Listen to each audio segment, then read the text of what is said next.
Through the Gates of the Silver Key by H.P. Lovecraft with E. Hoffmann Price. Welcome back, everybody.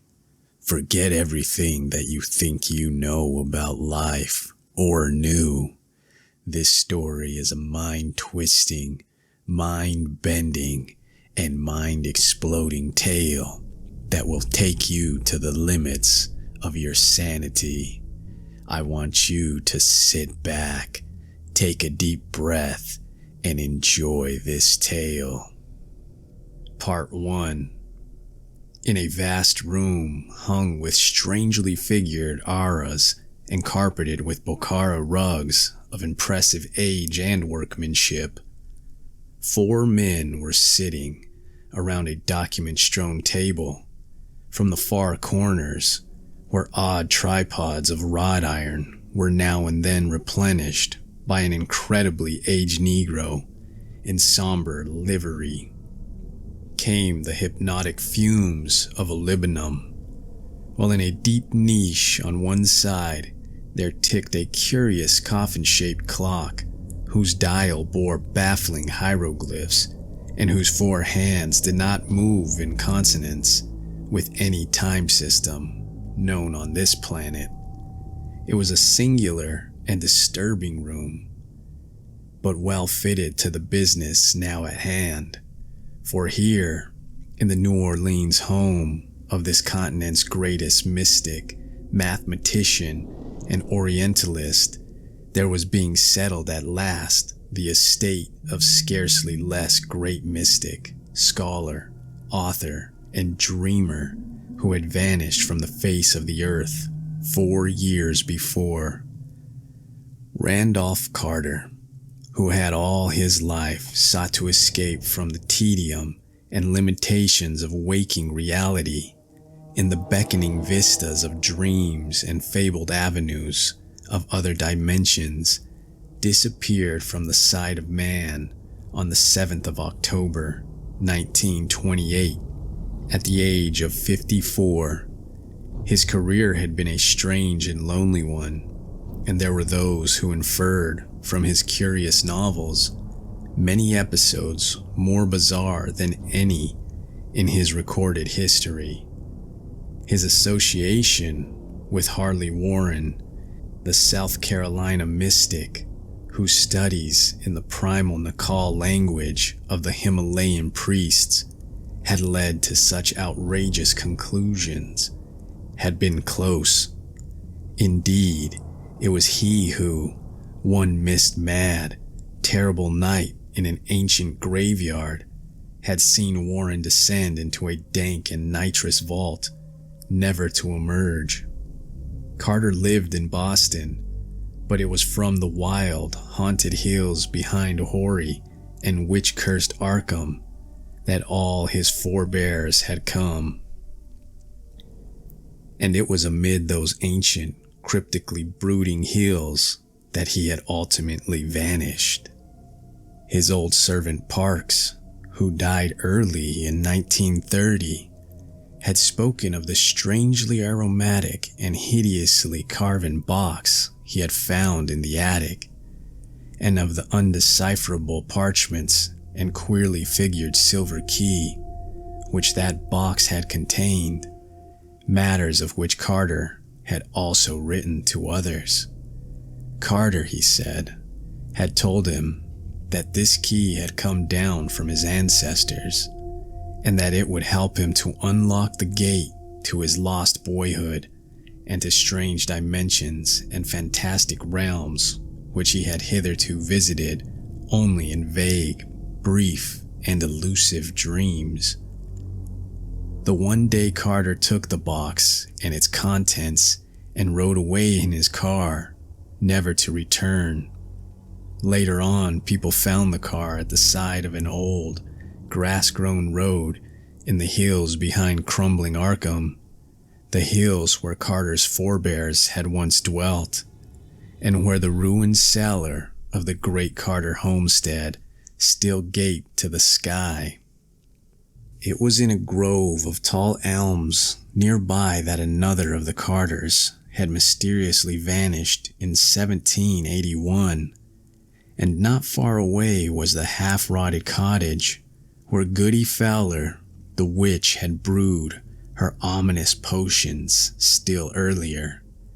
The region had been settled in 1692 by fugitives from the witchcraft trials in Salem, and even now it bore a name for vaguely ominous things scarcely to be envisaged. Edmund Carter had fled from the shadow of Gallows Hill just in time, and the tales of his sorceries were many. Now it seemed his lone descendant had gone somewhere to join him. In the car they found the hideously carved box of fragrant wood and the parchment which no man could read. The silver key was gone, presumably with Carter. Further than that, there was no certain clue. Detectives from Boston said that the fallen timber of the old Carter place seemed oddly disturbed, and somebody found a handkerchief on the rock-ridged, sinisterly wooded slope behind the ruins near the dreaded cave called the Snake Den. It was then that the country legends about the Snake Den gained a new vitality. Farmers whispered of the blasphemous uses to which old Edmund Carter, the wizard, had put that horrible grotto, and added later tales about the fondness which Randolph Carter himself had had for it when a boy. In Carter's boyhood, the venerable gambrel-roofed homestead was still standing and tenanted by his great-uncle Christopher. He had visited there often and had talked singularly about the Snake Den. People remembered what he had said about a deep fissure and an unknown inner cave beyond, and speculated on the change he had shown after spending one whole Memorial Day in the cavern when he was 9. That was in October too, and after that he had seemed to have an uncanny knack at prophesying future events. It had rained late in the night that Carter vanished, and no one was quite able to trace his footprints from the car. Inside the Snake Den, all was amorphous liquid mud owing to copious seepage. Only the ignorant rustics whispered about the prints they thought they spied where the great elms overhang the road, and on the sinister hillside near the Snake Den, where the handkerchief was found. Who could pay any attention to whispers that spoke of stubby little tracks like those which Randolph Carter's square-toed boots made when he was a small boy?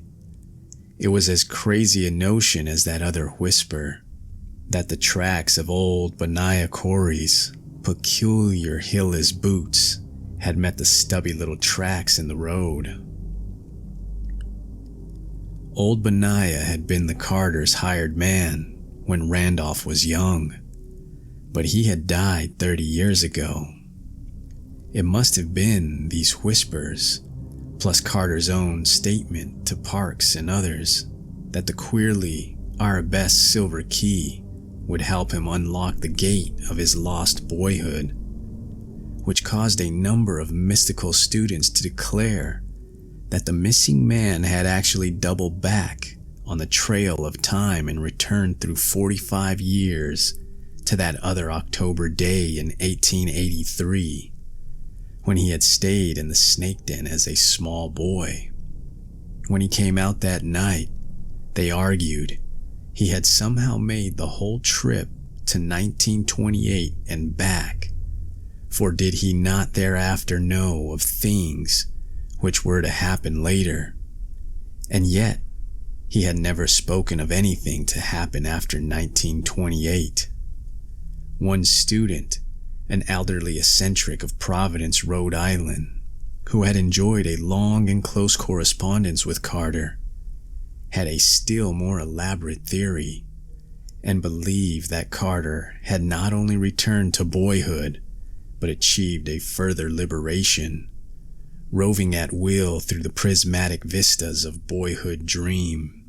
After a strange vision, this man published a tale of Carter's vanishing, in which he had hinted that the lost one now reigned as king on the opal throne of Eilig-Vad, that fabulous town of turrets atop the hollow cliffs of glass overlooking the twilight sea, wherein the bearded and finny Nori build their singular labyrinths. It was this old man, Ward Phillips, who pleaded most loudly against the apportionment of Carter's estate to his heirs, all distant cousins, on the ground that he was still alive in another time dimension and might well return someday. Against him was arrayed the legal talent of one of the cousins, Ernest B. Aspinwall of Chicago, a man 10 years Carter's senior, but keen as a youth in forensic battles. For 4 years the contest had raged, but now the time for apportionment had come, and this vast, strange room in New Orleans was to be the scene of the arrangements. It was the home of Carter's literary and financial executor, the distinguished Creole student of mysteries and Eastern antiquities, Etienne Laurent de Marigny.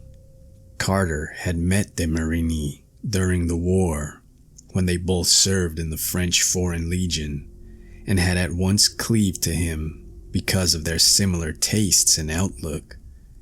When on a memorable joint furlough, the learned young Creole had taken the wistful Boston dreamer to Béarn in the south of France, and had shown him certain terrible secrets in the nighted and immemorial crypts that burrow beneath that brooding, aeon-weighted city. The friendship was forever sealed.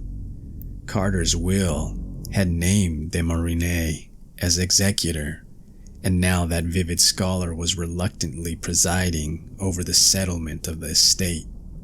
It was sad work for him, for like the old Rhode Islander, he did not believe that Carter was dead. But what weight have the dreams of mystics against the harsh wisdom of the world?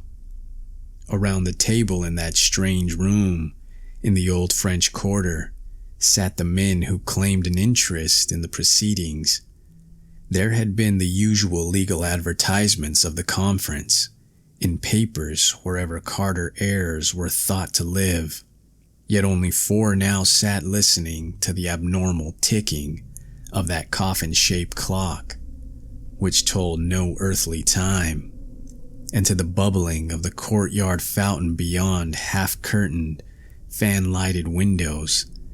As the hours wore on, the faces of the 4 were half-shrouded in the curling fumes from the tripods, which, piled recklessly with fuel, seemed to need less and less attention from the silently gliding and increasingly nervous old Negro.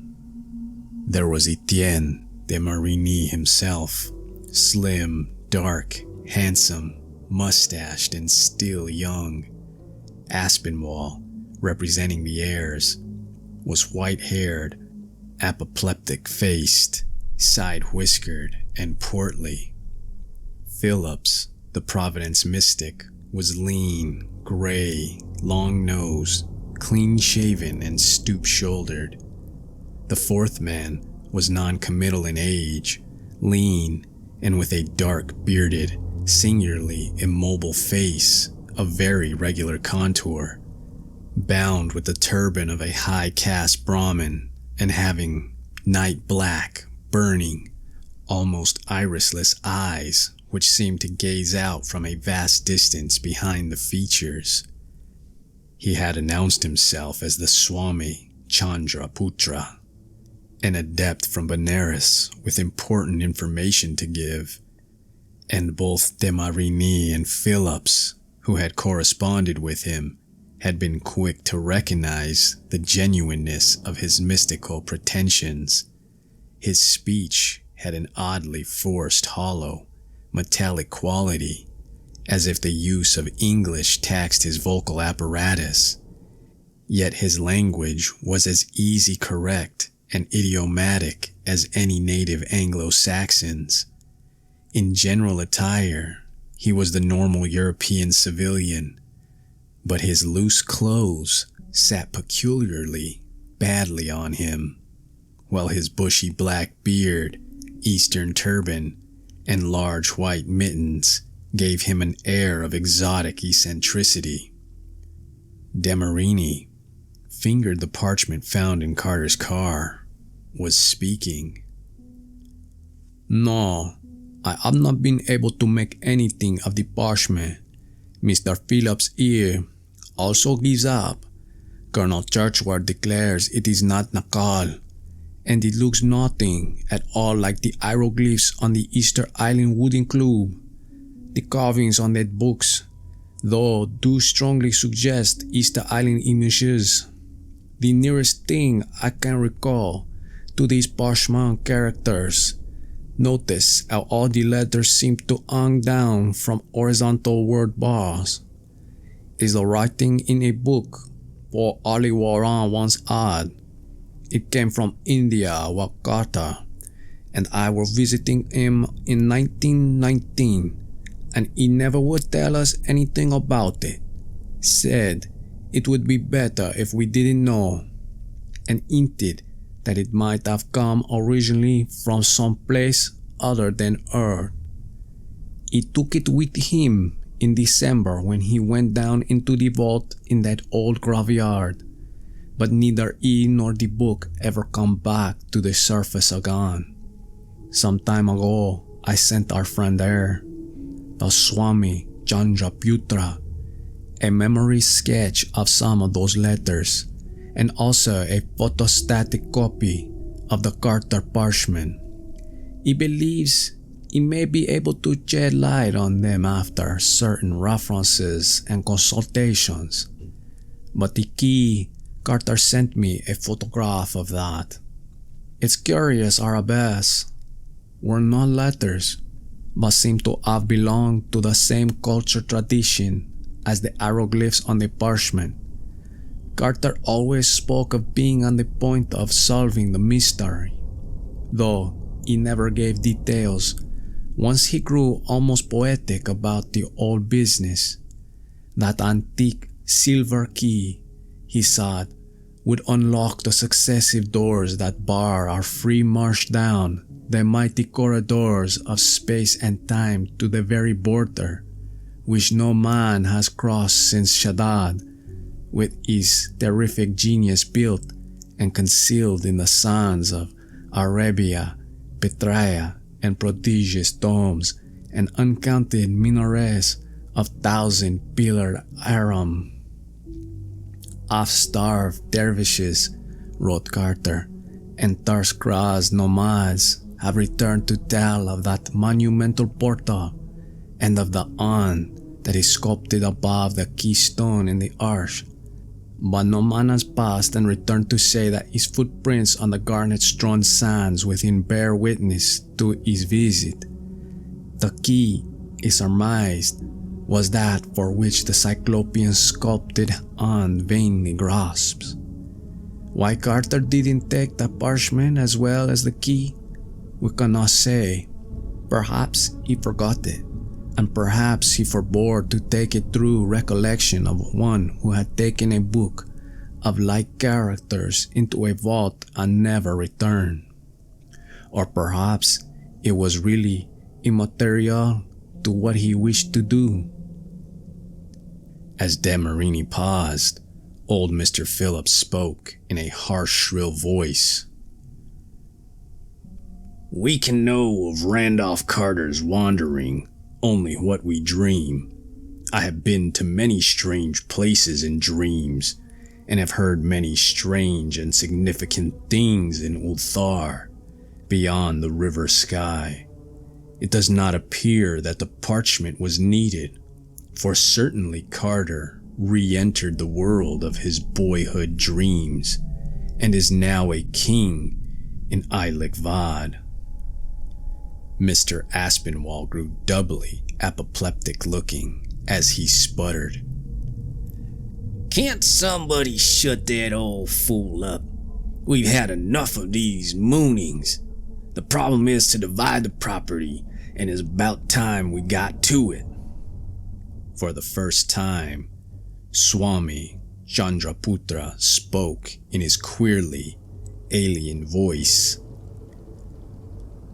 Gentlemen, there is more to this matter than you think.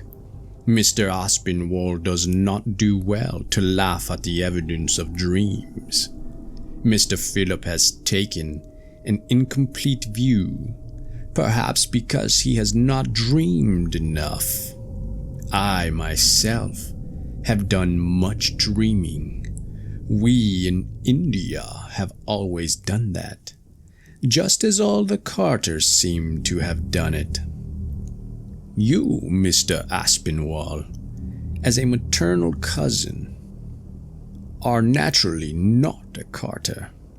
My own dreams and certain other sources of information have told me a great deal which you still find obscure. For example, Randolph Carter forgot that parchment, which he couldn't then decipher. Yet it would have been well for him had he remembered to take it.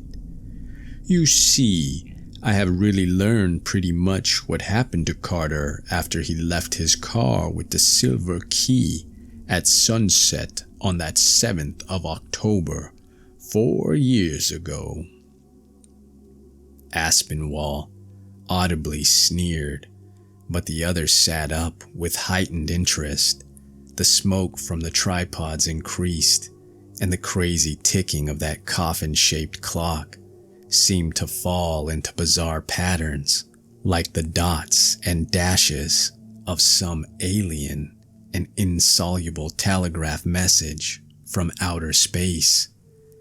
The Hindu leaned back, half closed his eyes, and continued in that oddly labored yet idiomatic voice, while before his audience there began to float a picture of what had happened to Randolph Carter. Part 2. The hills behind Arkham are full of a strange magic, something perhaps which the old wizard Edmund Carter called down from the stars and up from the crypts of Nether Earth when he fled there from Salem in 1692. As soon as Randolph Carter was back among them, he knew that he was close to one of the gates which a few audacious, abhorred, and alien-souled men have blasted through Titan walls betwixt the world and the outside absolute. Here, he felt, and on this day of the year, he could carry out with success the message he had deciphered months before from the arabesque of the tarnished and incredibly ancient silver key. He knew now how it must be rotated, how it must be held up to the setting sun, and what syllables of ceremony must be intoned into the void at the 9th and last turning. In a spot as close to a dark polarity and induced gate as this, it could not fail in its primary function. Certainly, he would rest the night in the lost boyhood for which he had never ceased to mourn. He got out of the car with the key in his pocket, walking uphill deeper and deeper into the shadowy core of that brooding, haunting countryside of winding road, vine-grown stone wall, black woodland, gnarled, neglected orchard, gaping windowed, deserted farmhouse, and nameless ruin. And at the sunset hour, when the distant spires of Kingsport gleamed in the ruddy blaze, he took out the key and made the needed turnings and intonations. Only later did he realize how soon the ritual had taken effect. Then in the deepening twilight, he had heard a voice out of the past. Old Benaiah Corey, his great-uncle's hired man. Had not old Benaiah been dead for 30 years? 30 years before when? What was time? Where had he been? Why was it strange that Benaiah should be calling him on the 7th of October, 1883? Was he not out later than Aunt Martha had told him to stay? What was this key in his blouse pocket? And where his little telescope, given him by his father on his 9th birthday 2 months before, ought to be? Had he found it in the attic at home? Would it unlock the mystic pylon which his sharp eye had traced amidst the jagged rocks at the back of the inner cave, behind the snake den on the hill? That was the place they always coupled with old Edmund Carter, the wizard. People wouldn't go there, and nobody but him had ever noticed or squirmed through the root-choked fissure to that great black inner chamber with the pylon, whose hands had carved that hint of a pylon out of the living rock, old wizard Edmund's, or others that he had conjured up and commanded. That evening, little Randolph ate supper with Uncle Chris and Aunt Martha in the old gambrel-roofed farmhouse. Next morning, he was up early and out through the twisted, bow-appled orchard to the upper timber lot where the mouth of the snake den lurked black and forbidding amongst grotesque, overnourished oaks. A nameless expectancy was upon him, and he did not even notice the loss of his handkerchief as he fumbled in his blouse pocket to see if the queer silver key was safe. He crawled through the dark orifice with tense, adventurous assurance, lighting his way with matches taken from the sitting room. In another moment, he had wriggled through the root-choked fissure at the farther end, and was in the vast, unknown inner grotto whose ultimate rock wall seemed half like a monstrous and consciously shapen pylon. Before that dank, dripping wall, he stood silent and awestruck, lighting one match after another as he gazed. Was that stony bulge above the keystone of the imagined arch really a gigantic, sculptured hand? Then he drew forth the silver key and made motions and intonations whose source he could only dimly remember. Was anything forgotten? He knew only that he wished to cross the barrier to the untrammeled land of his dreams and the gulfs where all dimensions dissolve in the absolute. Part 3. What happened then is scarcely to be described in words. It is full of those paradoxes, contradictions, and anomalies which have no place in waking life, but which fill our more fantastic dreams and are taken as matters of course till we return to our narrow, rigid, objective world of limited causation and tri-dimensional logic. As the Hindu continued his tale, he had difficulty in avoiding what seemed, even more than the notion of a man transferred through the years to boyhood, an air of trivial, puerile extravagance. Mr. Aspinwall, in disgust, gave an apoplectic snort and virtually stopped listening. For the ride of the silver key, as practiced by Randolph Carter in that black, haunted cave within a cave, did not prove unavailing. From the first gesture and syllable, an aura of strange, awesome mutation was apparent, a sense of incalculable disturbance and confusion in time and space, yet one which held no hint of what we recognize as motion and duration. Imperceptibly, such things as age and location ceased to have any significance whatever. The day before, Randolph Carter had miraculously leaped a gulf of years. Now there was no distinction between boy and man. There was only the entity, Randolph Carter, with a certain store of images which had lost all connection with terrestrial scenes and circumstances of acquisition. A moment before, there had been an inner cave with vague suggestions of a monstrous arch and gigantic sculptured hand on the farther wall. Now there was neither cave nor absence of cave, neither wall nor absence of wall. There was only a flux of impressions, not so much visual as cerebral, amidst which the entity that was Randolph Carter experienced perceptions or registrations of all that his mind revolved on, yet without any clear consciousness of the way in which he received them.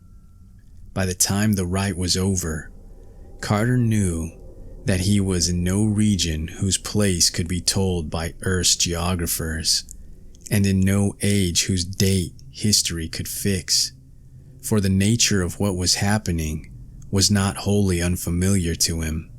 There were hints of it in the cryptical, narcotic fragments, and a whole chapter in the forbidden Necronomicon of the mad Arab Abdul al-Hazred had taken on significance when he had deciphered the designs graven on the silver key. A gate had been unlocked, not indeed the ultimate gate, but one leading from Earth and time to that extension of Earth which is outside time, and from which in turn the ultimate gate leads fearsomely and perilously to the last void which is outside all Earths, all universes, and all matter.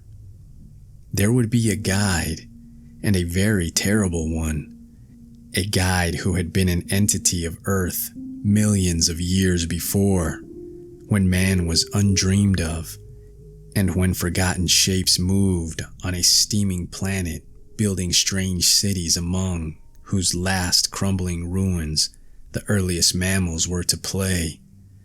Carter remembered what the monstrous Necronomicon had vaguely and disconcertingly adumbrated concerning that guide. And well, there are those, the mad Arab had written, who have dared to seek glimpses beyond the veil and to accept him as a guide. They would have been more prudent had they avoided commerce with him.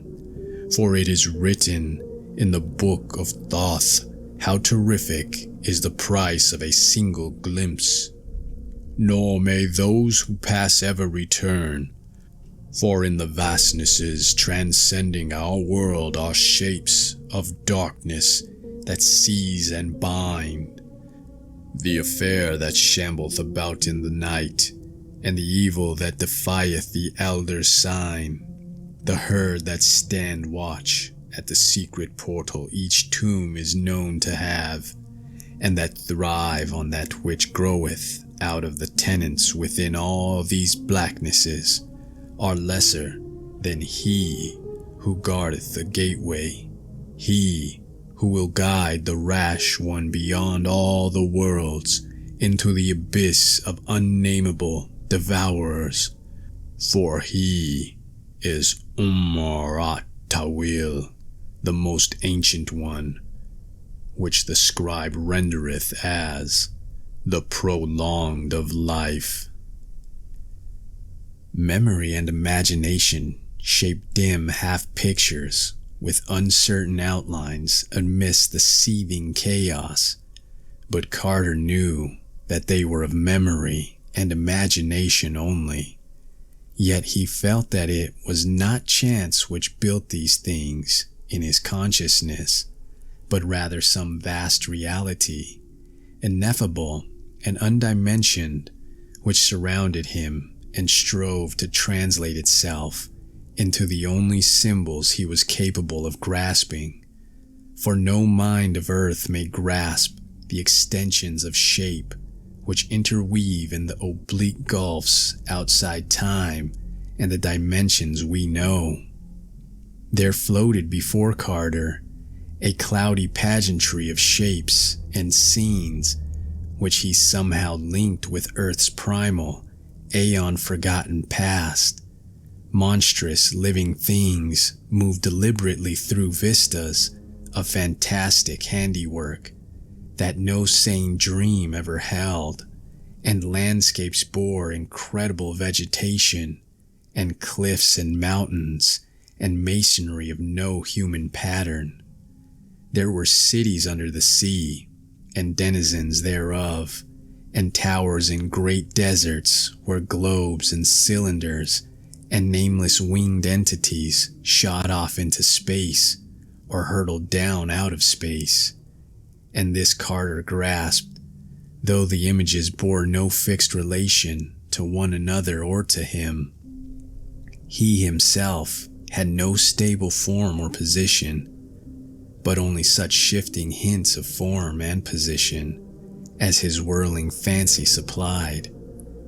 He had wished to find the enchanted regions of his boyhood dreams, where galleys sail up the river Ochronos past the glided spires of Thrawn, and elephant caravans tramp through perfumed jungles in Cled, beyond forgotten palaces with veined ivory columns that sleep lovely and unbroken under the moon.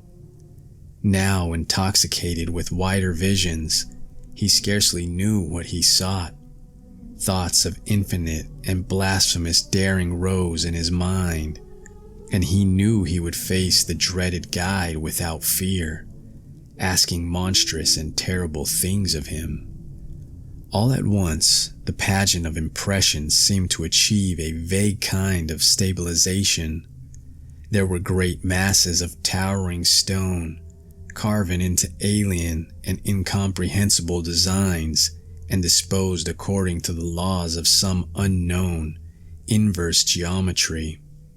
Light filtered down from a sky of no assignable color in baffling, contradictory directions, and played almost sentiently over what seemed to be a curved line of gigantic, hieroglyph pedestals, more hexagonal than otherwise, and surmounted by cloaked, ill-defined shapes. There was another shape, too, which occupied no pedestal, but which seemed to glide or float over the cloudy floor-like lower level. It was not exactly permanent in outline, but held transient suggestions of something remotely preceding or paralleling the human form, though half as large again as an ordinary man. It seemed to be heavily cloaked, like the shapes on the pedestals, with some neutral colored fabric, and Carter could not detect any eye holes through which it might gaze. Probably it did not need to gaze, for it seemed to belong to an order of being far outside the merely physical in organization and faculties. A moment later, Carter knew that this was so, for the shape had spoken to his mind without sound or language, and though the name it uttered was a dreaded and terrible one, Randolph Carter did not flinch in fear. Instead, he spoke back, equally without sound or language, and made those obeisances which the hideous Necronomicon had taught him to make, for this shape was nothing less than that which all the world was feared, since Lomar rose out of the sea and the winged ones came to earth to teach the elder lore to man. It was indeed the frightful guide and guardian of the gate, Umar Atwal, the ancient one, which the scribe rendereth the prolonged of life. The guide knew, as he knew all things, of Carter's quest and coming, and that this seeker of dreams and secrets stood before him unafraid, There was no horror or malignity in what he radiated, and Carter wondered for a moment whether the mad Arab's terrific, blasphemous hints and extracts from the Book of Thoth might not have come from envy and a baffled wish to do what was now about to be done, or perhaps the guide reserved his horror and malignity for those who feared. As the radiations continued, Carter mentally interpreted them in the form of words. "I am indeed the most ancient one," said the guide, "of whom you know. We have awaited you, the ancient ones and I. You are welcome, even though long delayed.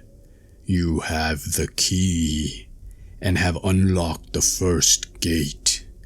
Now the ultimate gate is ready for your trial. If you fear, you need not advance. You may still go back unharmed the way you came. But if you choose to advance..."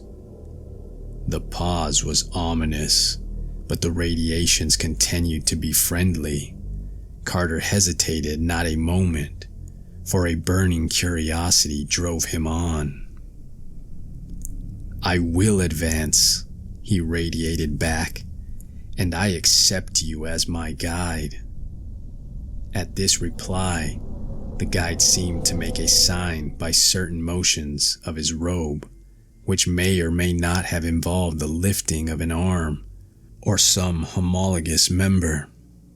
A second sign followed, and from his well-learnt lore, Carter knew that he was at last very close to the ultimate gate. The light now changed to another inexplicable color, and the shapes on the quasi-hexagonal pedestals became more clearly defined. As they sat more erect, their outlines became more like those of men, though Carter knew that they could not be men. Upon their cloaked heads, there now seemed to rest tall, uncertainly colored mitres, strangely suggestive of those uncertain nameless figures chiseled by a forgotten sculptor along the living cliffs of a high, forbidden mountain in Tartary.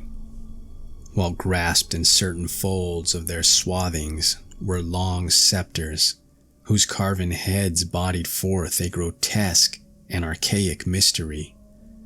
Carter guessed what they were, whence they came, and whom they served, and guessed too the price of their service. But he was still content, for at one mighty venture he was to learn all. Damnation, he reflected, is but a word bandied by those whose blindness leads them to condemn all who can see, even with a single eye. He wondered at the vast conceit of those who had babbled of the malignant ancient ones, as if they could pause from their everlasting dreams to wreak a wrath upon mankind. As well, he thought, might a mammoth pause to visit frantic vengeance on an angel worm. Now the whole assemblage on the vaguely hexagonal pillars was greeting him with a gesture of those oddly carven scepters and radiating a message which he understood. "We salute you, most ancient one, and you, Randolph Carter, whose daring has made you one of us." Carter saw now that one of the pedestals was vacant, and a gesture of the most ancient one told him it was reserved for him. He saw also another pedestal, taller than the rest, and at the center of the oddly curved line, neither semicircle nor ellipse, parabola nor hyperbola, which they formed. This, he guessed, was the guide's own throne. Moving and rising in a manner hardly definable, Carter took his seat, and as he did, so he saw that the guide had likewise seated himself. Gradually, and mistily it became apparent that the most ancient one was holding something, some object clutched in the outflung folds of his robe, as if for the sight, or what answered for sight, of the cloaked companions. It was a large sphere, or apparent sphere of some obscurely iridescent metal, and as the guide put it forward, a low, pervasive half-impression of sound began to rise and fall in intervals which seemed to be rhythmic, even though they followed no rhythm of earth. There was a suggestion of chanting, or what human imagination might interpret as chanting. Presently, the quasi-sphere began to grow luminous, and as it gleamed up into a cold, pulsating light of unassignable color, Carter saw that its flickering conformed to the alien rhythm of the chant. Then all the mitre, scepter-bearing shapes on the pedestals commenced a slight, curious swaying in the same inexplicable rhythm, while nimbuses of unclassifiable light, resembling that of the quasi-sphere, played round their shrouded heads. The Hindu paused in his tale and looked curiously at the tall, coffin-shaped clock, with the 4 hands and hieroglyphed dial, whose crazy ticking followed no known rhythm of earth. "You, Mr. De Marini," he suddenly said to his learned host, "do not need to be told the particular alien rhythm to which those cowled shapes on the hexagonal pillars chanted and nodded. You are the only one else in America who has had a taste of the outer extensions.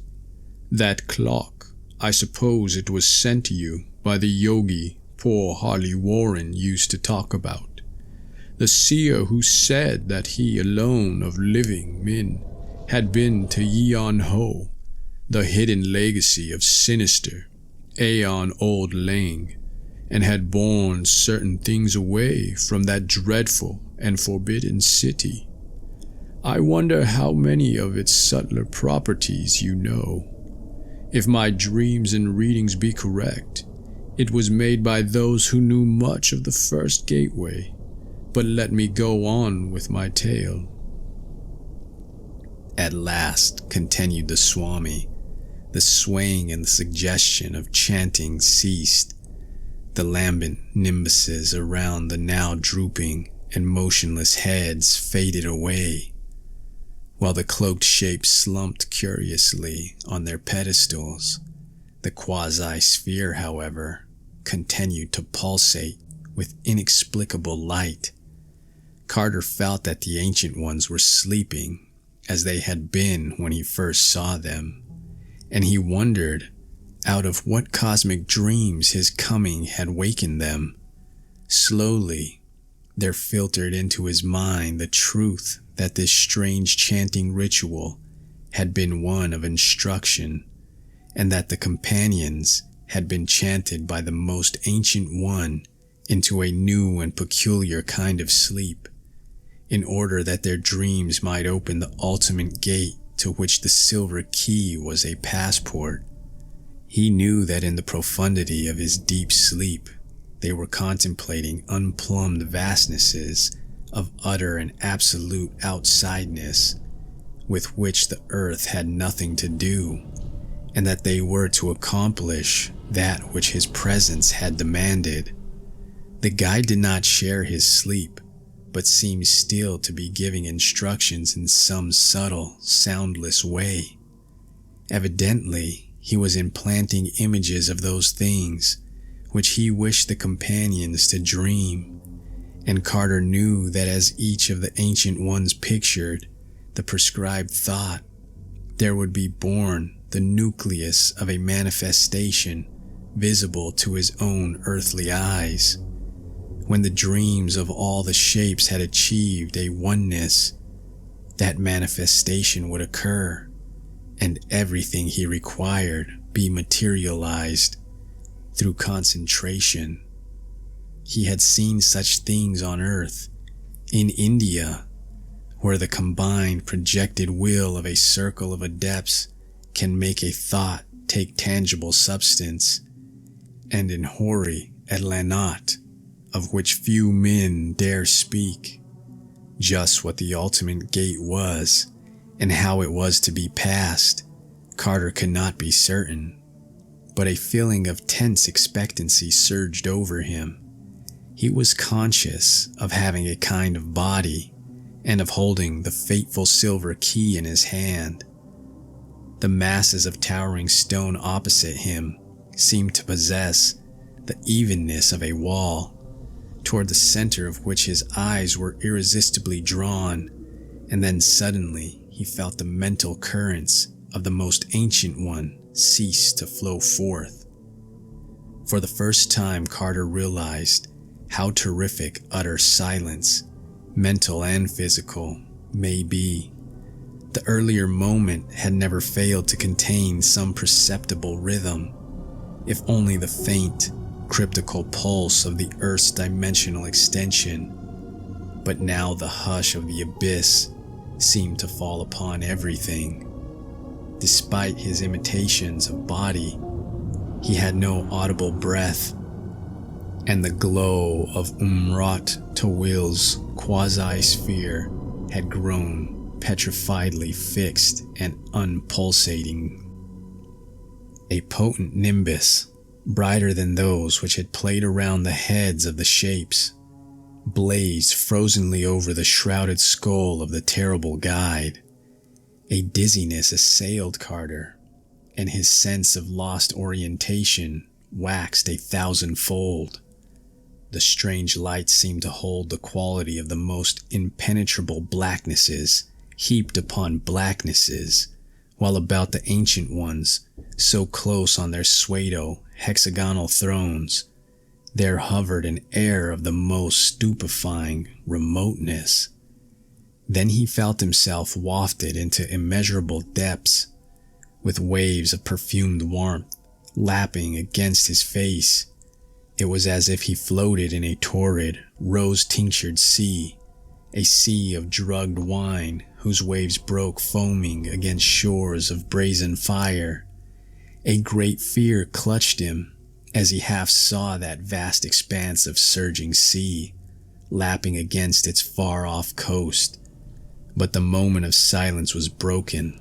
The surgings were speaking to him in a language that was not of physical sound or articulate words. "The man of truth is beyond good and evil," intoned a voice that was not a voice. "The man of truth has ridden to all is one. The man of truth has learnt that illusion is the only reality, and that substances is an impostor." And now, in that rise of masonry to which his eyes had been so irresistibly drawn, there appeared the outline of a titanic arch, not unlike that which he thought he had glimpsed so long ago in the cave within a cave, and the far, unreal surface of the three-dimensional earth. He realized that he had been using the silver key, moving it in accord with an unlearnt and indistinctive ritual, closely akin to that which had opened the inner gate. That rose-drunken sea which lapped his cheeks was, he realized, no more or less than the adamantine mass of the solid wall yielding before his spell, and the vortex of thought with which the ancient ones had aided his spell. Still guided by instinct and blind determination, he floated forward and through the ultimate gate. Part 4. Randolph Carter's advance through that cyclopean bulk of abnormal masonry was like a dizzy precipitation through the measureless gulfs between the stars. From a great distance he felt triumphant, godlike surges of deadly sweetness, and after that the rustling of great wings and impressions of sound like the chirpings and murmurings of objects unknown on Earth or in the solar system. Glancing backward, he saw not one gate alone, but a multiplicity of gates, at some of which clamored forms he strove not to remember. And then suddenly he felt a greater terror than that which any of the forms could give, a terror from which he could not flee because it was connected with himself. Even the first gateway had taken something of stability from him, leaving him uncertain about his bodily form and about his relationship to the mistily defined objects around him. But it had not disturbed his sense of unity. He had still been Randolph Carter, a fixed point in the dimensional seething. Now beyond the ultimate gateway, he realized in a moment of consuming fright that he was not one person, but many persons.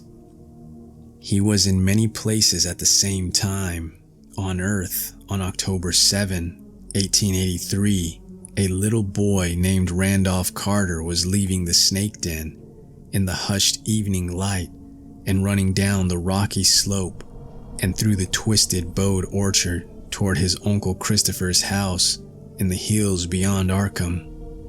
Yet at that same moment, which was also somehow in the earthly year of 1928, a vague shadow, not less Randolph Carter, was sitting on a pedestal among the ancient ones in Earth's trans-dimensional extension.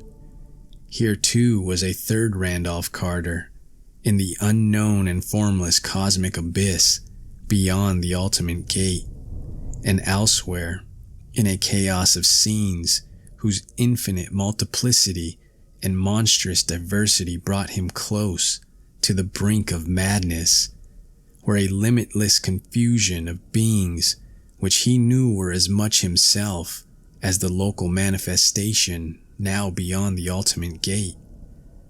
There were Carters in settings belonging to every known and suspected age of Earth's history and to remoter ages of earthly entity transcending knowledge, suspicion, and credibility.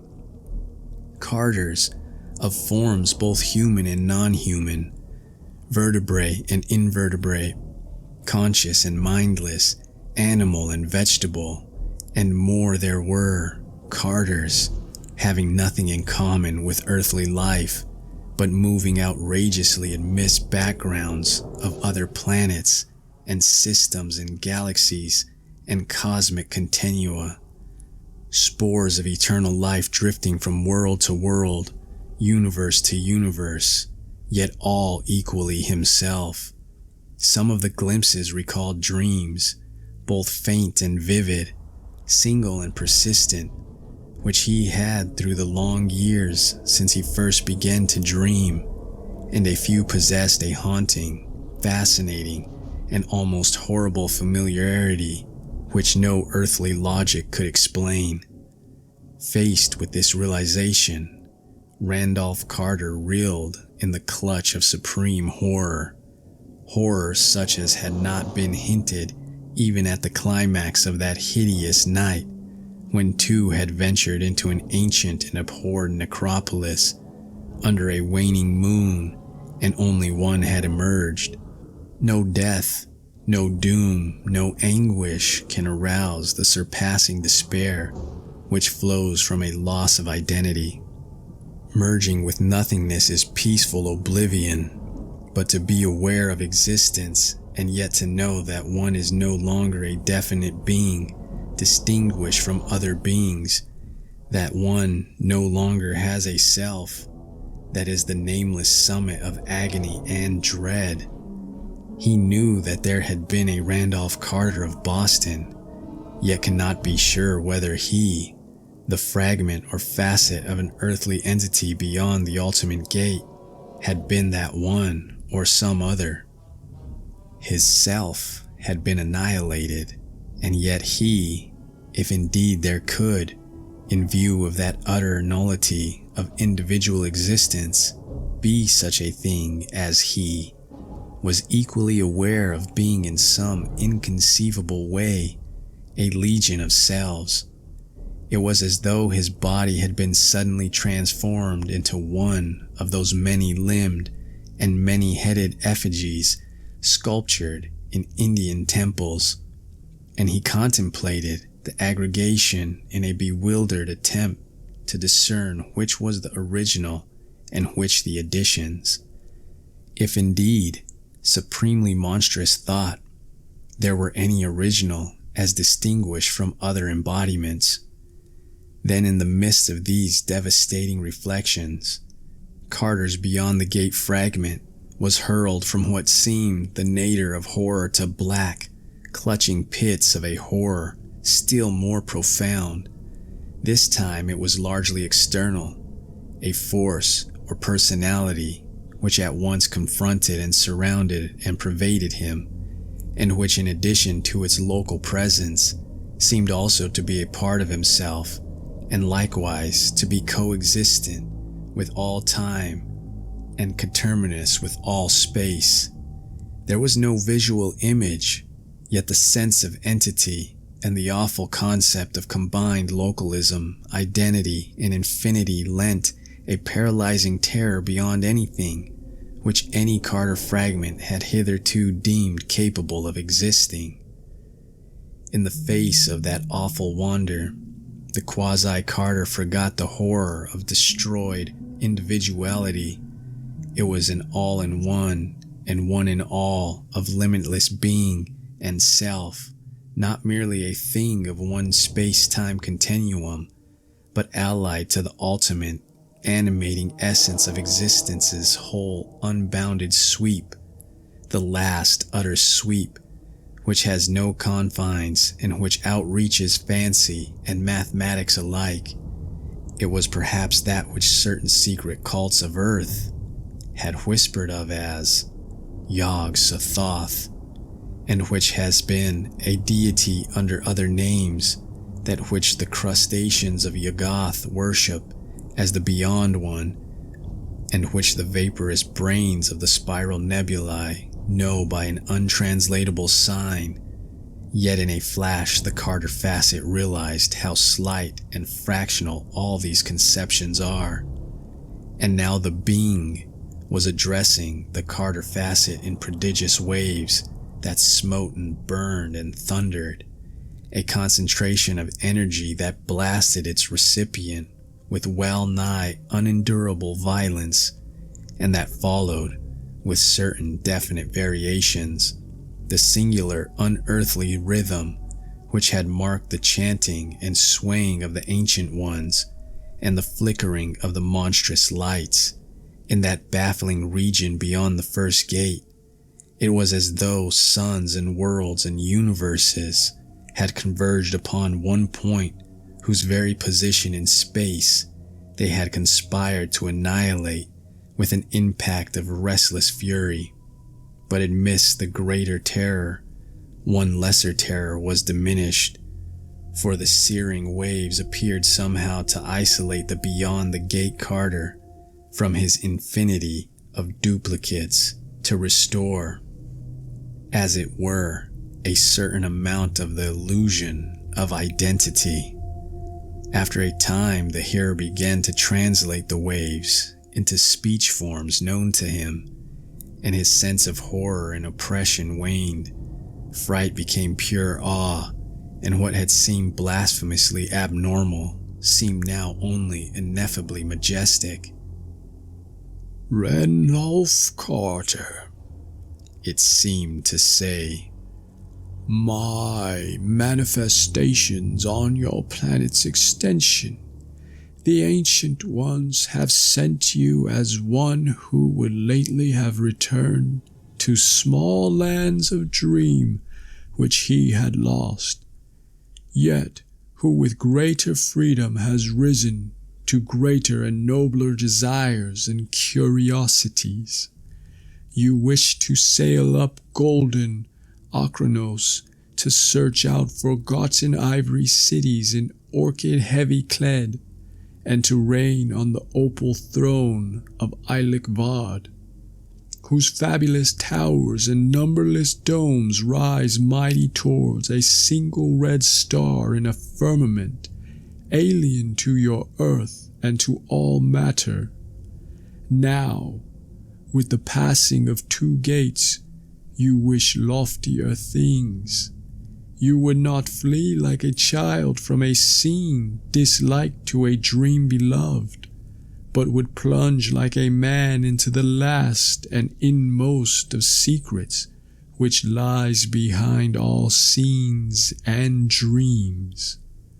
What you wish, I have found good, and I am ready to grant that which I have granted 11 times only to beings of your planet, 5 times only to those you call men, or those resembling them. I am ready to show you the ultimate mystery, to look on which is to blast a feeble spirit. Yet before you gaze full at that last and first of secrets, you may still wield a free choice, and return if you will through the 2 gates which the veil still unrent before your eyes. Part 5. A sudden shutting off of the waves left Carter in a chilling and awesome silence, full of the spirit of desolation. On every hand pressed the illimitable vastness of the void, yet the seeker knew that the being was still there. After a moment, he thought of words whose mental substance he flung into the abyss. I accept. I will not retreat. The waves surged forth again, and Carter knew that the being had heard. And now there poured from the limitless mind a flood of knowledge and explanation which opened new vistas to the seeker, and prepared him for such a grasp of the cosmos as he had never hoped to possess. He was told how childish and limited is the notion of a tri-dimensional world, and what an infinity of directions there are besides the known directions of up, down, forward, backward, right, left. He was shown the smallness and tinsel emptiness of the little gods of earth, with their petty human interests and connections, their hatreds, rages, loves, and vanities, their craving for praise and sacrifice, and their demands for faith contrary to reason and nature. While most of the impressions translated themselves to Carter as words, there were others to which other senses gave interpretation, perhaps with eye and perhaps with imagination. He perceived that he was in a region of dimensions beyond those conceivable to the eye and brain of man. He saw now, in the brooding shadows of that which had been first a vortex of power, and then an illimitable void, a sweep of creation that dizzied his senses. From some inconceivable vantage point, he looked upon prodigious forms whose multiple extensions transcended any conception of being, size, and boundaries which his mind had hitherto been able to hold, despite a lifetime of cryptical study. He began to understand dimly why there could exist at the same time the little boy Randolph Carter in the Arkham farmhouse in 1883, the misty form on the vaguely hexagonal pillar beyond the first gate, the fragment now facing the presence in the limitless abyss, and all the other Carters his fancy or perception envisaged. Then the waves increased in strength and sought to improve his understanding, reconciling him to the multiform entity of which his present fragment was an infinitesimal part. They told him that every figure of space is but the result of the intersection by a plane of some corresponding figure of one or more dimensions. As a square is cut from a cube or a circle from a sphere, the cube and sphere of 3 dimensions are thus cut from corresponding forms of 4 dimensions that men know only through guesses and dreams, and these in turn are cut from forms of 5 dimensions, and so on up to the dizzy and reachless heights of archetypal infinity. The world of men and of the gods of men is merely an infinitesimal phase of an infinitesimal thing, the 3-dimensional phase of that small wholeness reached by the first gate, where Umarat Tawil dictates dreams to the ancient ones, though men hail it as reality and brand thoughts of its many-dimensioned original as unreality. It is in truth the very opposite. That which we call substance and reality is shadow and illusion, and that which we call shadow and illusion is substance and reality. Time, the waves went on, is motionless and without beginning or end. That it has motion and is the cause of change is an illusion. Indeed, it is itself really an illusion. For except to the narrow sight of beings in limited dimensions, there are no such things as past, present, and future. Men think of time only because of what they call change, yet that too is illusion. All that was and is to be exists simultaneously. These revelations came with a godlike solemnity which left Carter unable to doubt. Even though they lay almost beyond his comprehension, he felt that they must be true in the light of that final cosmic reality, which belies all local perspectives and narrow partial views, and he was familiar enough with profound speculations to be free from the bondage of local and partial conceptions.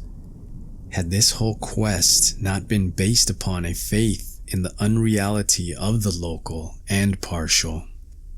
After an impressive pause, the waves continued, saying that what the denizens of a few dimension zones call change is merely a function of their consciousness, which views the external world from various cosmic angles, as the shapes produced by the cutting of a cone seem to vary with the angles of cutting, being circle, ellipse, parabola, and hyperbola, according to the angle, yet without any change in the cone itself. So do the local aspects of an unchanged and endless reality seem to change with the cosmic angle of regarding. To this variety of angles of consciousness, the feeble beings of their inner worlds are slaves, since with rare exceptions they cannot learn to control them. Only a few students of forbidden things have gained inklings of this control, and have thereby conquered time and change, but the entities outside the gates command all angles, and view the myriad parts of the cosmos in terms of fragmentary, change involving perspective, or of the changeless totality beyond perspective, in accordance with their will. As the waves paused again, Carter began to comprehend, vaguely and terrifiedly, the ultimate background of that riddle of lost individuality which had at first so horrified him. His intuition pieced together the fragments of revelation and brought him closer and closer to a grasp of the secret. He understood that much of the frightful revelation would have come upon him, splitting up his ego amongst myriads of earthly counterparts inside the first gate, had not the magic of Umarat Tawil kept it from him in order that he might use the silver key with precision for the ultimate gate's opening. Anxious for clearer knowledge, he sent out waves of thought, asking more of the exact relationship between his various facets, the fragments now beyond the ultimate gate, the fragments still on the quasi-hexagonal pedestal beyond the first gate, the boy of 1883, the man of 1928, the various ancestral beings who had formed his heritage, and the bulwark of his ego, and the nameless denizens of the other aeons and other worlds which that first hideous flash of ultimate perception had identified with him. Slowly the waves of the being surged out in reply, trying to make plain what was almost beyond the reach of an earthly mind. All descended lines of beings of the finite dimensions continued the waves, and all stages of growth in each one of these beings are merely manifestations of one archetypal and eternal being in the space outside dimensions. Each local being, son, father, grandfather, and so on, and each stage of individual being, infant, child, boy, young man, old man, is merely one of the infinite phases of that same archetypal and eternal being, caused by a variation in the angle of the consciousness plane which cuts it. Randolph Carter at all ages, Randolph Carter and all his ancestors, both human and pre-human, terrestrial and pre-terrestrial, all these were only phases of one ultimate, eternal Carter, outside space and time, phantom projections differentiated only by the angle at which the plane of consciousness happened to cut the eternal archetype in each case. A slight change of angle could turn the student of today into the child of yesterday, could turn Randolph Carter into that wizard Edmund Carter who fled from Salem to the hills behind Arkham in 1692, or that Pickman Carter who in the year 2169 would use strange means in repelling the Mongol hordes from Australia, could turn a human Carter into one of those earlier entities which had dwelt in primal Hyperborea and worshipped black, plastic, Sathagu after flying down from Kithanil, the double planet that once revolved around Arcturus, could turn a terrestrial Carter to a remotely ancestral and doubtfully shaped dweller on Cathanil itself, or a still remoter creature of transgalactic Shanghai, or a four-dimensional gaseous consciousness in an older space-time continuum, or a vegetable brain of the future on a dark radioactive comet of inconceivable orbit, and so on in the endless cosmic circle. The archetypes throb the waves and are the people of the ultimate abyss, formless, ineffable, and guessed at only by rare dreamers on the low-dimensioned worlds. Chief among such was this informing being itself, which indeed was Carter's own archetype. The glutless zeal of Carter and all his forebears for forbidden cosmic secrets was a natural result of derivation from the supreme archetype. On every world, all great wizards, all great thinkers, all great artists are facets of it. Almost stunned with awe and with a kind of terrifying delight, Randolph Carter's consciousness did homage to that transcendent entity from which it was derived. As the waves paused again, he pondered in the mighty silence, thinking of strange tributes, stranger questions, and still stranger requests. Curious concepts flowed conflictingly through a brain dazed with unaccustomed vistas and unforeseen disclosures. It occurred to him that if those disclosures were literally true, he might bodily visit all those infinitely distant ages and parts of the universe which he had hitherto known only in dreams, could he but command the magic to change the angle of his consciousness plane And did not the silver key supply that magic? Had it not first changed him from a man in 1928 to a boy in 1883, and then to something quite outside time? Oddly, despite his present apparent absence of body, he knew that the key was still with him. While the silence still lasted, Randolph Carter radiated forth thoughts and questions which assailed him.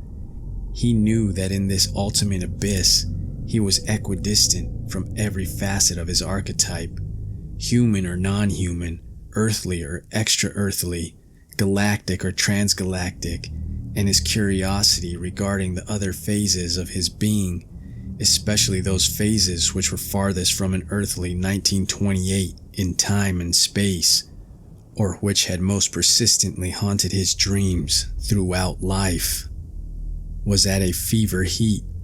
He felt that his archetypal entity could at will send him bodily to any of these phases of bygone and distant life by changing his consciousness plane, and despite the marvels he had undergone, he burned for the furthest marvel of walking in the flesh through those grotesque and indescribable scenes which visions of the night had fragmentarily brought him.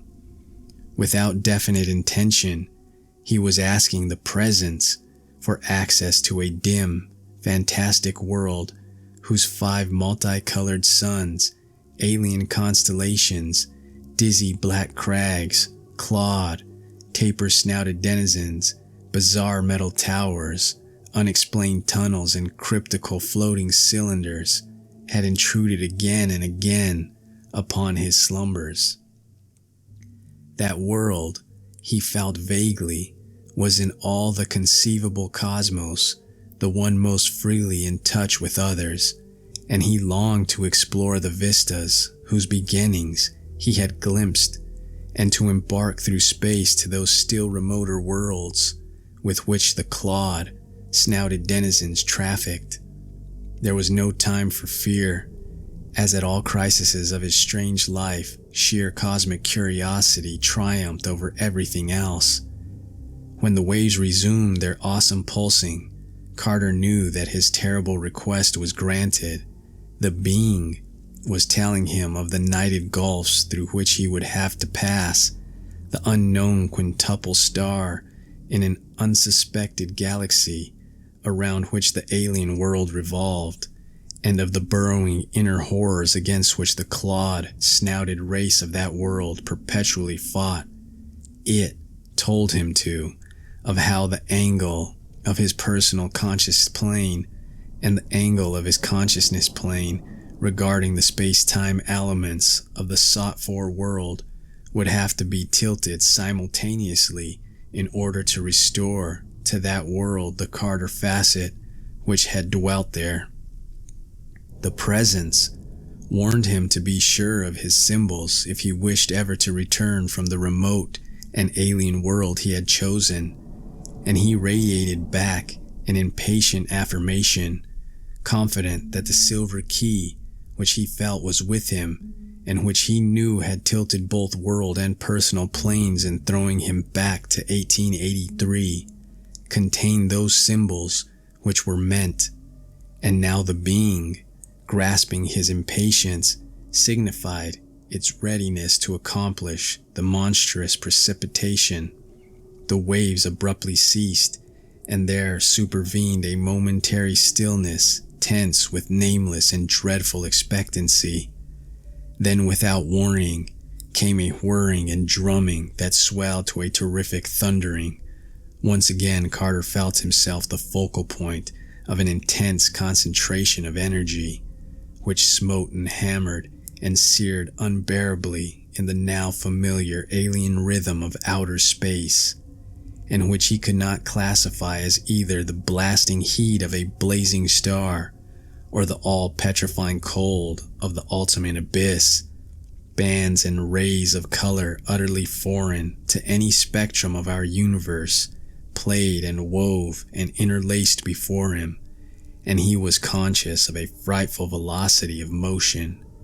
He caught one fleeting glimpse of a figure sitting alone upon a cloudy throne, more hexagonal than otherwise. Part 6. As the Hindu paused in his story, he saw that De Marini and Phillips were watching him absorbedly. Aspinwall pretended to ignore the narrative and kept his eyes ostentatiously on the papers before him. The alien rhythm ticking of the coffin-shaped clock took on a new and portentous meaning, while the fumes from the choked, neglected tripods wove themselves into fantastic and inexplicable shapes and formed disturbing combinations with the grotesque figures of the draught-swayed tapestries.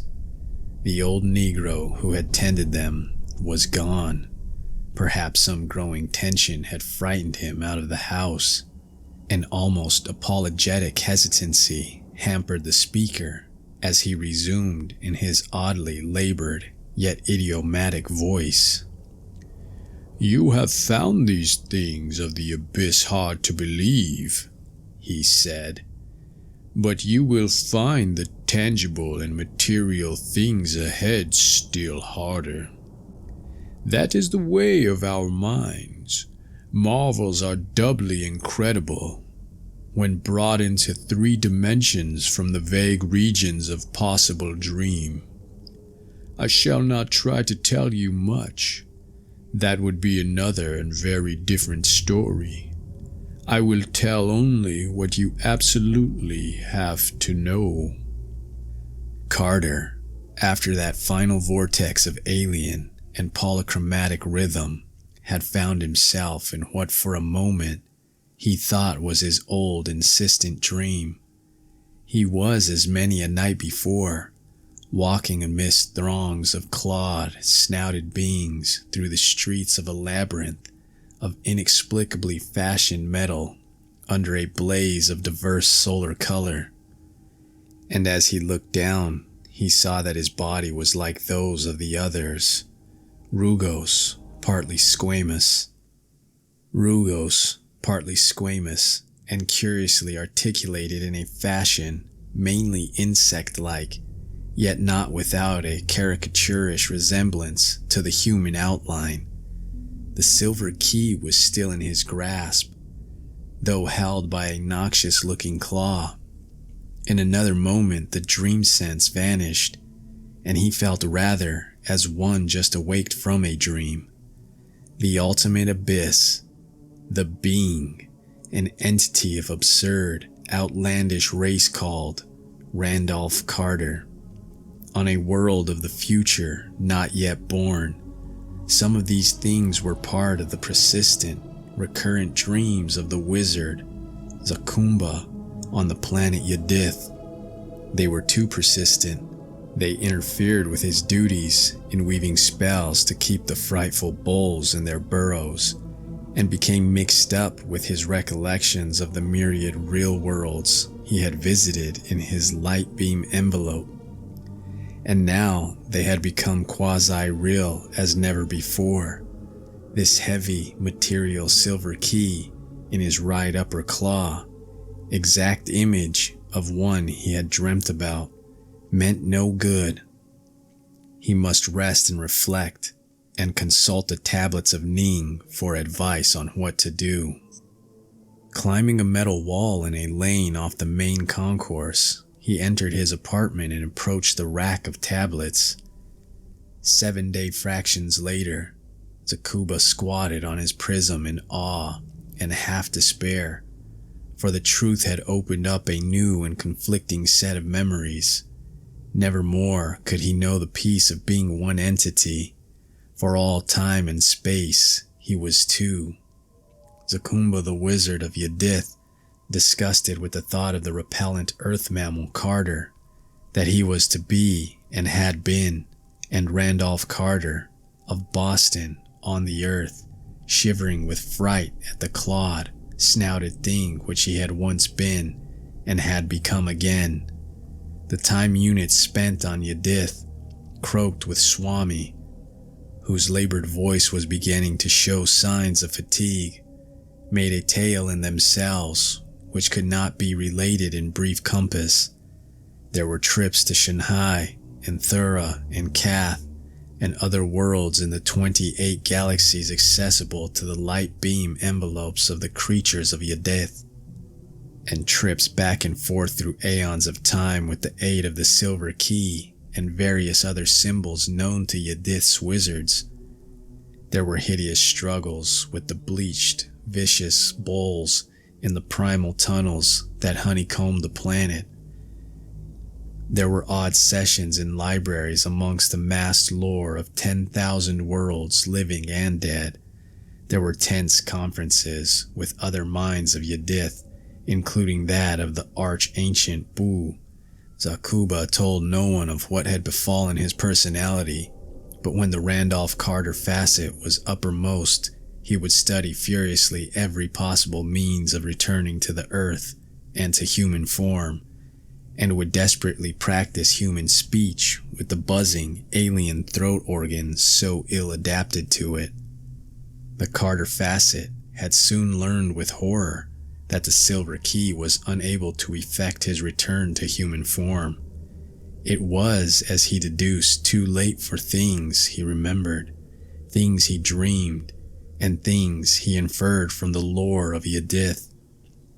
A product of Hyperborea on Earth, with power over the personal consciousness angles of human beings alone, it could, however, change the planetary angle and send the user at will through time in an unchanged body.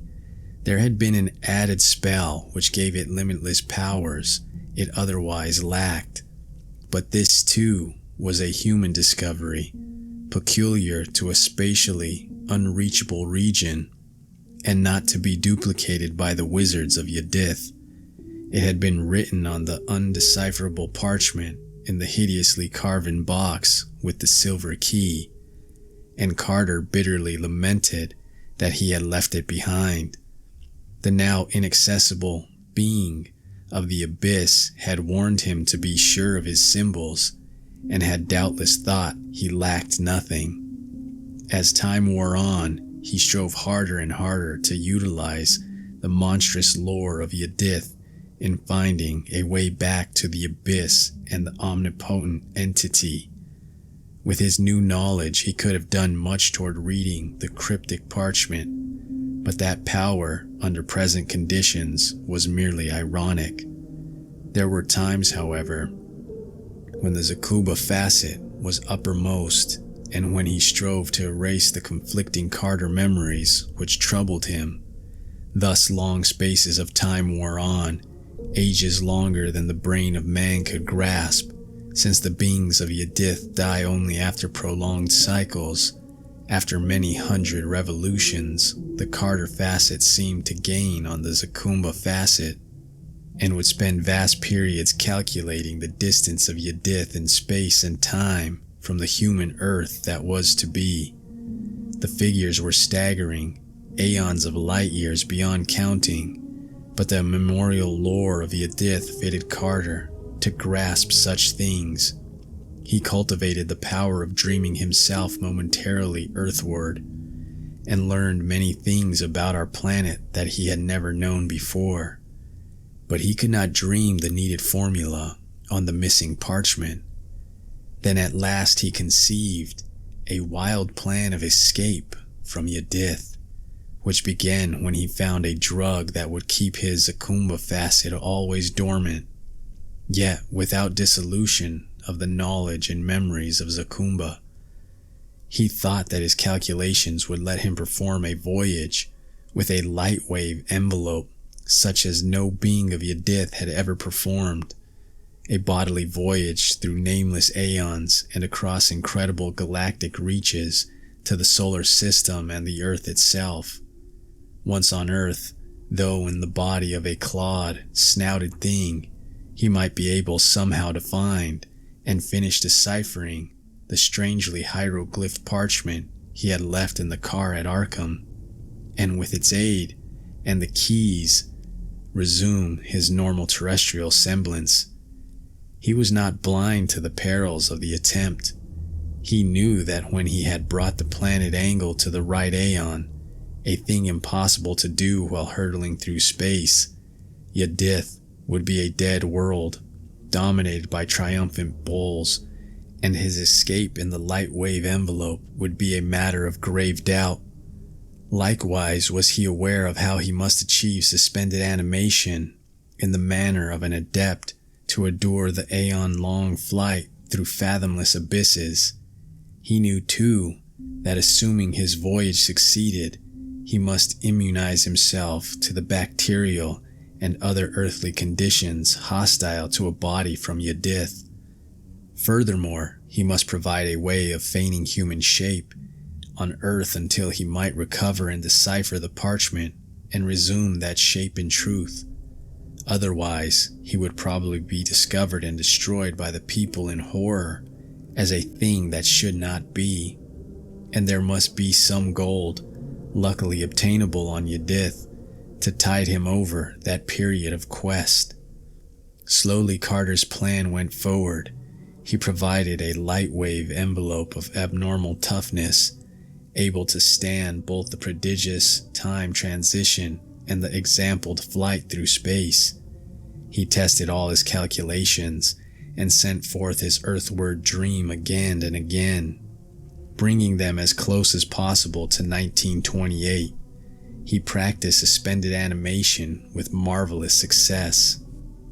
He discovered just the bacterial agent he needed and worked out the varying gravity stress to which he must become used. He artfully fashioned a waxen mask and loose costume, enabling him to pass among men as a human being of a sort, and devised a doubly potent spell with which to hold back the bulls at the moment of his starting from the black, dead Yadith of the inconceivable future. He took care, too, to assemble a large supply of the drugs, unobtainable on Earth, which would keep his Akumba facet in abeyance till he might shed the Yadith body. Nor did he neglect a small store of gold for earthly use. The starting day was a time of doubt and apprehension. Carter climbed up to his envelope platform on the pretext of sailing for the Triple Star Nithon and crawled into the sheath of shining metal. He had just room to perform the ritual of the Silver Key, and as he did, so he slowly started the levitation of his envelope. There was an appalling seething and darkening of the day, and a hideous racking of pain. The cosmos seemed to reel irresponsibly, and the other constellations danced in a black sky. All at once Carter felt a new equilibrium. The cold of interstellar gulfs gnawed at the outside of his envelope, and he could see that he floated free in space, the metal building from which he had started having decayed ages before. Below him the ground was festering with gigantic bulls, and even as he looked, one reared up several 100 feet and leveled a bleached, vicious end at him. But his spells were effective, and in another moment he was falling away from Yadith unharmed. Part 7.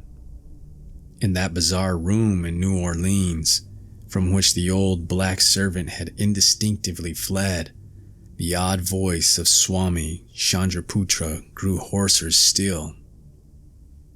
"Gentlemen," he continued, "I will not ask you to believe these things until I have shown you special proof. Accept it, then, as a myth, when I tell you of the thousands of light years, thousands of years of time, and unaccounted billions of miles that Randolph Carter hurled through space as a nameless, alien entity in a thin envelope of electron-activated metal. He timed his period of suspended animation with utmost care, planning to have it end only a few years before the time of landing on the Earth in or near 1928. He will never forget that awakening. Remember, gentlemen, that before that aeon-long sleep, he had lived consciously for thousands of terrestrial years amidst the alien and horrible wonders of Yadith. There was a hideous gnawing of cold, a cessation of menacing dreams, and a glance through the eye plates of the envelope. Stars, clusters, nebulae on every hand, and at last their outlines bore some kinship to the constellations of Earth that he knew. Someday his descent into the solar system may be told. He saw Carnarth and Yuggoth on the rim, pass close to Neptune and glimpsed the hellish white fungi that spotted. Learned an untellable secret from the close-glimpsed mists of Jupiter, and saw the horror on one of the satellites, and gazed at the cyclopean ruins that sprawl over Mars' ruddy disk. When the Earth drew near, he saw it as a thin crescent which swelled alarmingly in size. He slackened speed, though his sensations of homecoming made him wish to lose not a moment. I will not try to tell you of those sensations as I learned them from Carter. While toward the last, Carter hovered about in the Earth's upper air, waiting till daylight came over the western hemisphere. He wanted to land where he had left, near the snake den in the hills behind Arkham. If any of you have been away from home long, and I know one of you has, I leave it to you how the sight of New England's rolling hills and great elms and gnarled orchards and ancient stone walls must have affected him. He came down at dawn in the lower meadow of the old Carter place and was thankful for the silence and solitude. It was autumn, as was when he left, and the smell of the hills was balm to his soul. He managed to drag the metal envelope up the slope of the timber lot into the snake den, though it would not go through the weed-choked fissure to the inner cave. It was there also that he covered his alien body with the human clothing and waxen mask which would be necessary. He kept the envelope here for over a year, till certain circumstances made a new hiding place necessary. He walked to Arkham, incidentally practicing the management of his body in human posture and against terrestrial gravity, and got his gold changed to money at a bank. He also made some inquiries, posing as a foreigner ignorant of much English, and found that the year was 1930, only 2 years after the goal he had aimed at. Of course, his position was horrible, unable to assert his identity, forced to live on guard every moment with certain difficulties regarding food, and with a need to conserve the alien drug which kept his Akumba facet dormant. He felt he must act as quickly as possible, going to Boston and taking a room in the decaying West End, where he could live cheaply and inconspicuously. He at once established inquiries concerning Randolph Carter's estate and effects. It was then that he learned how anxious Mr. Aspinwall here was to have the estate divided, and how valiantly Mr. Demerini and Mr. Phillips strove to keep it intact. The Hindu bowed, though no expression crossed his dark, tranquil, and thickly bearded face. Indirectly, he continued, Carter secured a good copy of the missing parchment and began working on its deciphering. I'm glad to say that I was able to help in all this, for he appealed to me quite early, and through me came in touch with other mystics throughout the world. I went to live with him in Boston, a wretched place in Chambers Street. As for the parchment, I am pleased to help Mr. Demerini in his perplexity. To him let me say that the language of those hieroglyphics is not Nakal, but Rylaean, which was brought to Earth by the spawn of Cthulhu countless cycles ago. It is, of course, a translation. There was a Hyperbian original millions of years earlier in the primal tongue of Soth Yu. There was more to decipher than Carter had looked for, but at no time did he give up hope. Early this year, he made great strides through a book he imported from Nepal, and there is no question but that he will win before long. Unfortunately, however, one handicap has developed: the exhaustion of the alien drug which keeps the Zakumba facet dormant. This is not, however, as great a calamity as was feared. Carter's personality is gaining in the body, and when Zakumba comes uppermost, for shorter and shorter periods, and now only when evoked by some unusual excitement, he is generally too dazed to undo any of Carter's work.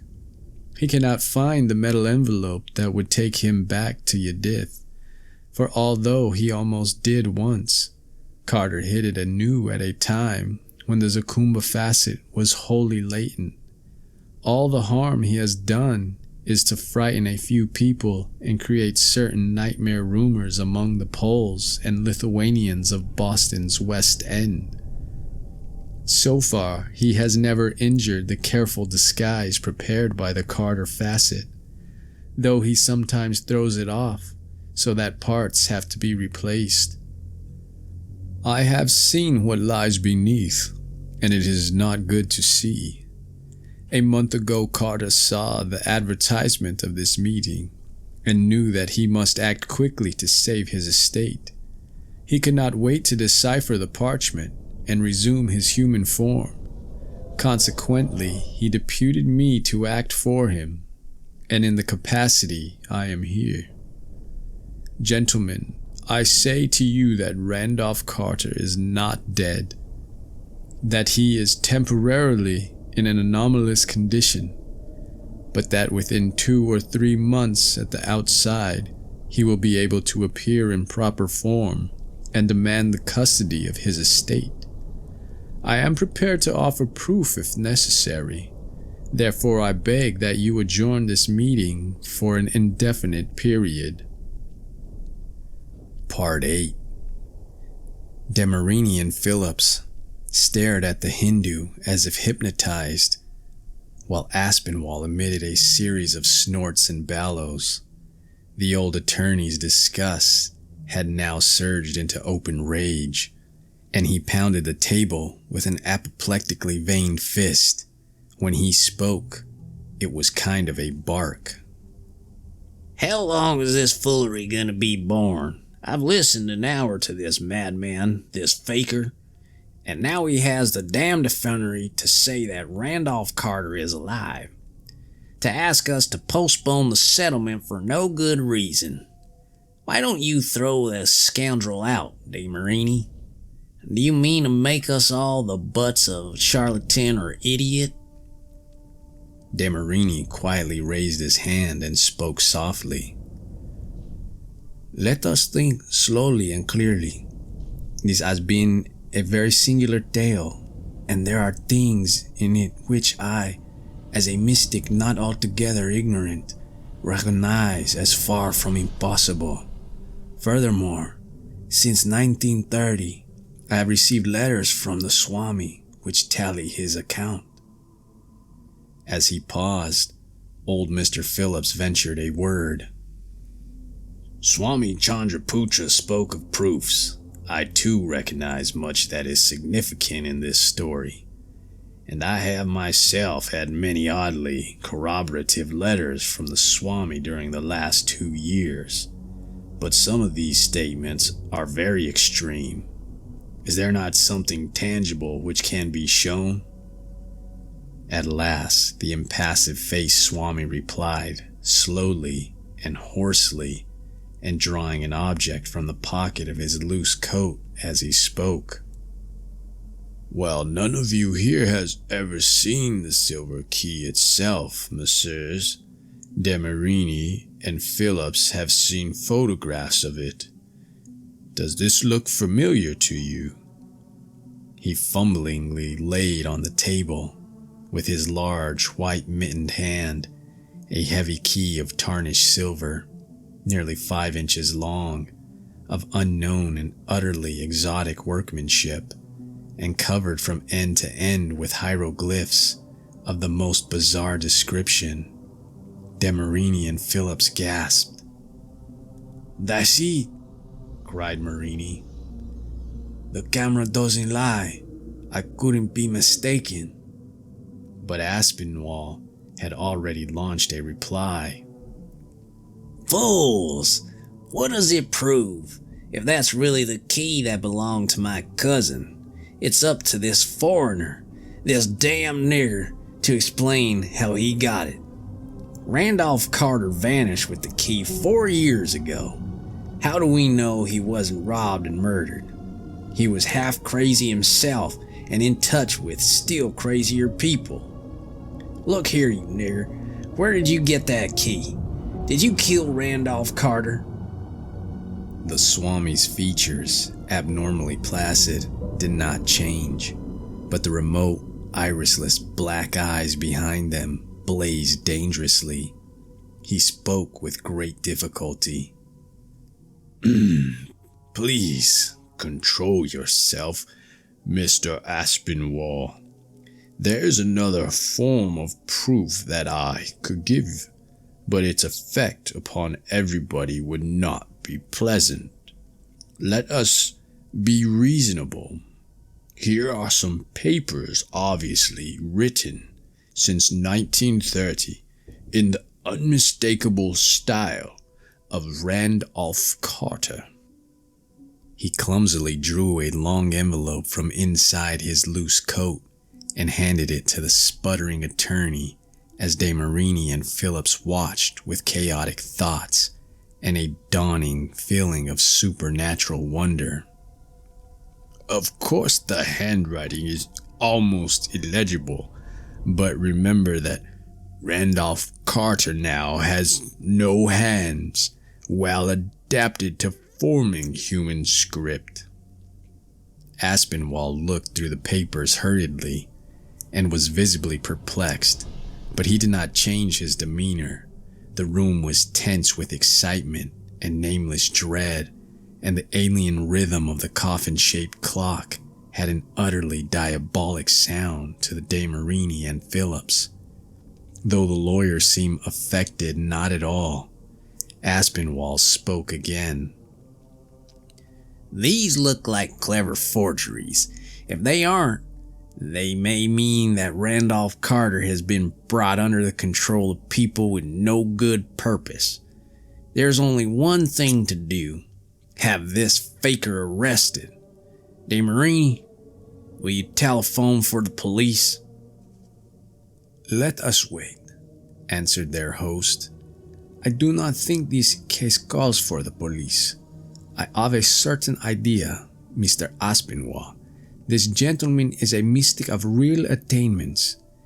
He says he is in the confidence of Randolph Carter. Will it satisfy you if he can answer certain questions which could be answered only by one in such confidence? I know Carter and can ask such questions. Let me get a book which I think will make a good test." He turned toward the door to the library, Phillips dazedly following in a kind of automatic way. Aspinwall remained where he was, studying closely the Hindu who confronted him with abnormally impassive face. Suddenly, as Chandraputra clumsily restored the silver key to his pocket, the lawyer emitted a guttural shout which stopped Demarini and Phillips in their tracks. Hey, by God, I've got it. This rascal is in disguise. I don't believe he's an East Indian at all. That face, it isn't a face but a mask. I guess his story put that into my head, but it's true. It never moves, and that turban and beard hide the edges. This fella's a common crook. He isn't even a foreigner. I've been watching his language. He's a Yankee of some sort, and look at those mittens. He knows his fingerprints could be spotted. Damn you, I'll pull that thing off. Stop! The hoarse, oddly alien voice of the Swami held a tone beyond all mere earthly fright. I told you there was another form of proof which I could give if necessary, and I warned you not to provoke me to it. This red-faced old meddler is right. I'm not really an East Indian. This face is a mask, and what it covers is not human. You others have guessed. I felt that minutes ago. It wouldn't be pleasant if I took that mask off, let it alone, Ernest. I may as well tell you that I am Randolph Carter. No one moved. Aspinwall snorted and made vague motions. De Marini and Phillips, across the room, watched the workings of his red face and studied the back of the turbaned figure that confronted him. The clock's abnormal ticking was hideous, and the tripod fumes and swing auras danced a dance of death. The half-choked lawyer broke the silence. No you don't, you crook. You can't scare me. You've reasons of your own for not wanting that mask off. Maybe we'd know who you are. Off with it. As he reached forward, the Swami seized his hand with one of his own clumsily mittened members, evoking a curious cry of mixed pain and surprise. De Marini started toward the two, but paused confused as the pseudo-Hindu shout of protest changed to a wholly inexplicable rattling and buzzing sound. Aspinwall's red face was furious, and with his free hand he made another lunge at his opponent's bushy beard. This time, he succeeded in getting a hold, and at his frantic tug, the whole waxen visage came loose from the turban and clung to the lawyer's apoplectic fist. As it did so, Aspinwall uttered a frightful, gurgly cry, and Phillips and De Marini saw his face convulsed with a wilder, deeper, and more hideous epilepsy of stark panic than ever they had seen on human continents before. The pseudo-Swami had meanwhile released his other hand and was standing as if dazed, making buzzing noises of a most abnormal quality. Then the turbaned figure slumped oddly into a posture scarcely human and began a curious, fascinated sort of shuffle toward the coffin-shaped clock that ticked out its cosmic and abnormal rhythm. His now uncovered face was turned away, and De Marini and Phillips could not see what the lawyer's act had disclosed. Then their attention was turned to Aspinwall, who was sinking ponderously to the floor. The spell was broken, but when they reached the old man, he was dead. Turning quickly to the shuffling Swami's receding back, De Marini saw one of the great white mittens drop listlessly off a dangling arm.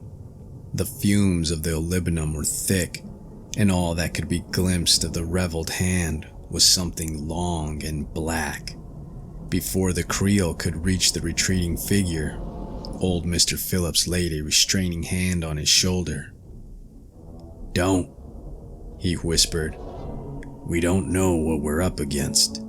That other facet, you know. Zakuba, the wizard of Yadith." The turbaned figure had now reached the abnormal clock, and the watchers saw through the defense fumes a blurred black claw fumbling with the tall hieroglyph door. The fumbling made a queer clicking sound. Then the figure entered the coffin-shaped case and pulled the door shut after. De Marini could no longer be restrained, but when he reached and opened the clock, it was empty. The abnormal ticking went on, beating out the dark cosmic rhythm which underlies all mystical gate openings. On the floor, the great white mitten and the dead man with a bearded mask clutched in his hand had nothing further to reveal.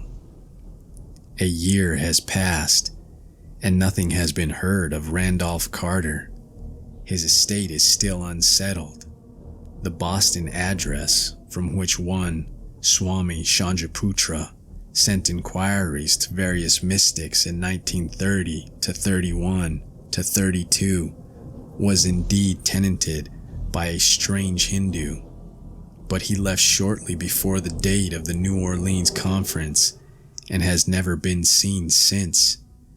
He was said to be dark, expressionless, and bearded, and his landlord thinks the swarthy mask, which was duly exhibited, looks very much like him.